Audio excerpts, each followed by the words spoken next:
Rome, 1983, a hot June evening. A 15-year-old girl stands at a bus stop in the center of the Eternal City. In her hands, a flute case. In her head, her favorite Wham songs. In a few hours, her parents will start calling every number they know. Within a day, her photo will appear in every newspaper in Italy. Within 40 years, she will still not be found. But this is not simply a story about a missing girl. This is a story about a state within a state, about a mafia boss buried inside a papal basilica, about bankers found hanging under bridges, and about walls behind which someone possibly knows everything and has chosen silence. Her name was Emanuela Orlandi, and the Vatican has still not given an answer. The Orlandi family lived somewhere most people will never be allowed to enter, literally. Emanuela's father, Ercole Orlandi, worked in the prefecture of the papal household. This granted the family the right to live inside Vatican City, a tiny state smaller than half a square kilometer, home to a few hundred people, where there is no crime, where everyone knows everyone, and where the walls hold secrets that are centuries old. Emanuela was the fifth child, an ordinary girl, studying at a music academy, loving pop music, dreaming the dreams of every 15-year-old. Every day she traveled across Rome to her lessons, from that small, closed-off state into the loud, breathing city.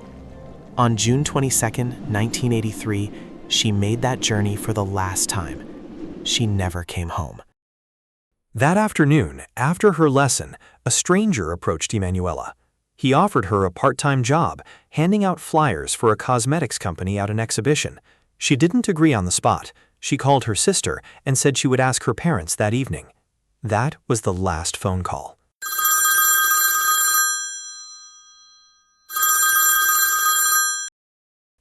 Witnesses reported seeing a girl matching her description getting into a green BMW near the music school.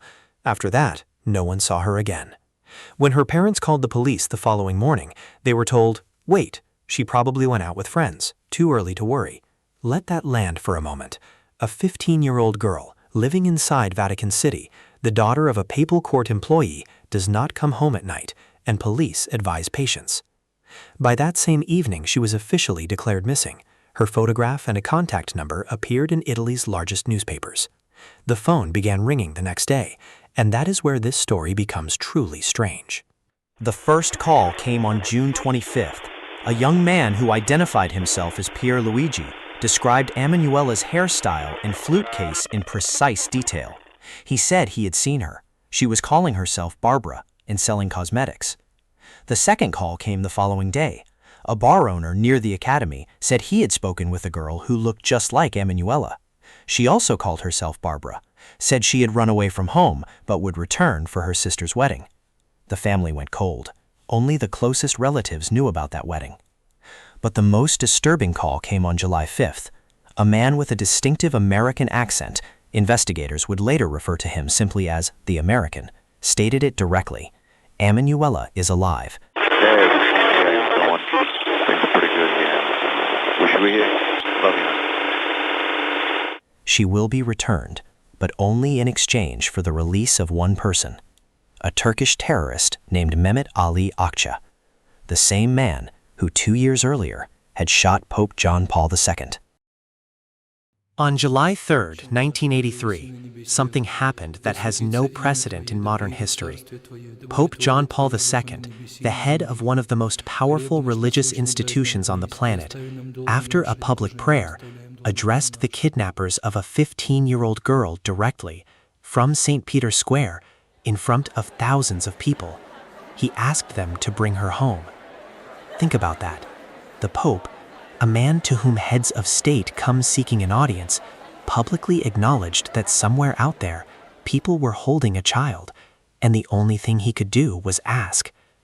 The Vatican rejected the demand to release Adga. The American continued calling for several more months, 16 documented calls in total. Then he vanished. Emanuela did not come home. In 2005, 22 years after Emanuela's disappearance, an anonymous tip was called into a missing program. The voice said one thing: look inside the tomb at the Basilica of Sant'Apollinare and remember the favor that Renatino did for Paletti. Police opened a crypt inside the 18th century basilica, a place historically reserved for papal cardinals. Inside, they found Enrico de' Pettis, known as Renatino, one of the most powerful mafia bosses in Rome, killed in 1990. A man who controlled the drug trade and maintained direct ties to the Vatican. How did a known criminal come to be buried among papal cardinals? The official answer: generous donations to the Holy See. But in 2006, de' Pettis' former girlfriend, Sabrina Minardi, told journalists something that changed everything. According to her, shortly before his death, Renatino confessed it was his gang that kidnapped Emanuela Orlandi, on orders from above. To understand why the mafia could have held such leverage over the Vatican, you need to go back 1 year earlier. London. A body is found under Blackfriars Bridge. A man in a business suit, bricks stuffed into his pockets, hanging from scaffolding above the Thames. His name was Roberto Calvi, a banker the Italian press called God's banker for his intimate ties to the Vatican Bank. Investigators established that the Vatican Bank had been used to launder hundreds of millions of dollars in mafia money. Calvi knew too much. Now remember, Emanuela's father worked at that same Vatican Bank during that same period. Was it a coincidence, or had the girl become a pressure tool against an institution that was neck-deep in criminal finance? That question was never formally closed by any investigation. In October 2022, Netflix released a documentary called Vatican Girl: The Disappearance of Emanuela Orlandi. In it, a woman appeared, anonymously, face hidden, voice altered. She said that 1 week before Emanuela disappeared, the girl had called her in tears and told her that someone close to the Pope had made advances toward her during a walk in the Vatican gardens. Gardens where outsiders are not permitted to enter. In December of that same year, an Italian journalist published a recording made in 2009. On it, a mafioso named Marcello Neroni, connected to the Banda della Magliana, speaks directly. De' Pettis kidnapped Emanuela on the request of a high-ranking Vatican official to bury evidence of a sexual scandal. Not a theory, not a rumor, an audio recording. The Vatican did not comment. Hey, how you doing? Things are pretty good here. Wish you were here. Love you. On January 9, 2023, the Vatican officially announced the reopening of the investigation into the disappearance of Emanuela Orlandi. 40 years. 40 years. An entire generation was born, grew up, and grew old in the time that the state within a state stayed silent, while mafia bosses died in prison, taking their secrets with them, while witnesses changed their testimonies, while anonymous voices called and vanished, while bones were found in walls and declared to belong to someone else. What happened to Emanuela Orlandi? We do not know. Perhaps she became a casualty of political bargaining at the coldest moment of the Cold War. Perhaps an instrument of pressure against an institution soaked in criminal money. Perhaps a victim of someone she trusted because he wore white robes and lived behind sacred walls. We do not know. But someone does.